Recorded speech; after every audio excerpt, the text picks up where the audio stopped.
سر آج ہم بدتہذیبیوں کا آغاز تہذیب سے کریں گے نا؟ جیسے مرضی کر لو، میں نہیں اب غصہ کرتا. اچھا جب سے تو میں شروع ہوئی ہے نا، اس کو بھی اب لوگ بات تہذیب ہی سمجھنا شروع ہو گئے. پہلے کسے سمجھتے تھے؟ پہلے تو لوگ تمہیں سمجھتے تھے نا، اب تمہیں سمجھنا شروع ہو گئے.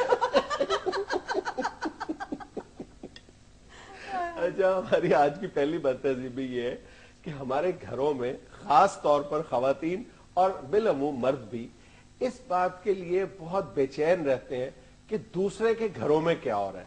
یہ جاننے کے لیے ہر وقت کسی نہ کسی کی ٹو میں لگے رہتے ہیں. نوکرانیوں سے پوچھتے ہیں کہ کیا ہو رہا تھا ان کے گھر میں. اور اس کا سب سے بڑا سورس بالکل یہ ٹھیک کہہ رہا ہے کہ ملازمہ ہے. ملازمہ ایک گھر کی خبر دوسرے گھر میں اور دوسرے کی پہلے گھر میں دینے میں بہت ماسٹر سمجھی جاتی ہے. یار کئی ملازمائیں تو اتنی ببر شیرنیاں ہوتی ہیں کہ گھر والے نہ بھی پوچھ رہے ہوں تو خود ہی آ کے شروع ہو جاتی ہیں. ہمارے محلے میں ایک گھر میں نوکرانی تھی، اس کی 3000 تنخواہ تھی. میں نے تو اس کا نام FM 3000 رکھا ہوا تھا.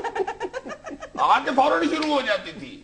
مالکہ نے بات کی ہے نا جی کہ آج آلو کس پا بک رہے ہیں. آلووں سے مجھے یاد آیا یہ جو ملکوں کا کار ہے نا، اس میں جو بڑا منڈا نہیں ان کا لاڑی پڑا ہے ماں سے کہ میں نے نہیں ادھر منگنی کرانی جدھر تم کہہ رہے. بھائی آلووں کا منگنی کے ساتھ کیا تعلق ہے؟ چلو پھولوں کے ساتھ تو ہو سکتا ہے. پھول پہ پکتا ہے آلو شورا. یار یہ ہنستی کیوں ہے یار؟ تمہیں نہیں پتا کہ کیوں ہنستی ہے؟ اتنی عقل والی باتوں پہ بھی ہنستی رہتی ہو. تم کیا گین کرو گی زندگی میں؟ مجھے تو لگ رہا ہے تم صرف گیند ہی کرو گی. نہیں، ایک دوسرے کے گھر کی خبر رکھنے میں کوئی بری بات نہیں ہے، لیکن اگر وہ اچھی نیت سے جاننے کی کوشش کی مطلب جائے. آپ حال احوال پتا کرتے رہیں کہ سب ٹھیک ہے، خیریت ہے. مطلب یہ پتا کرنا کہ کون سی نئی چیز آئی ہے یا کون سی چیز نکل کے جا رہی ہے، یہ غلط. کسی بھی منفی جذبے کے ساتھ دوسرے کے گھر کی کوئی بات جاننے کی کوشش کرنا، یہ میرا خیال ہے بد تہذیب. بہت بری بات ہے. تم بد تہذیبی کہہ رہے ہو.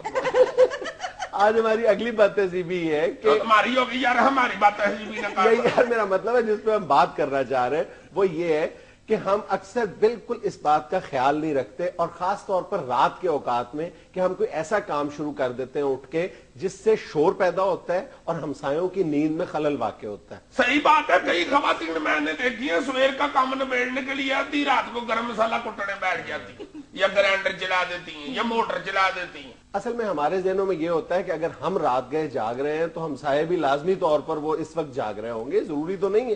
ہاں، اس سے پہلے میں جس مکان میں رہتا تھا نا، میں بھی یہ بات تہذیبی کرتا تھا. میں دفتر سے آ کے نا جناب بوٹ اتار کے زور سے دیوار پہ مارتا تھا، پھر دوسرا اتار کے مارتا تھا، 4 پہ گر جاتا تھا.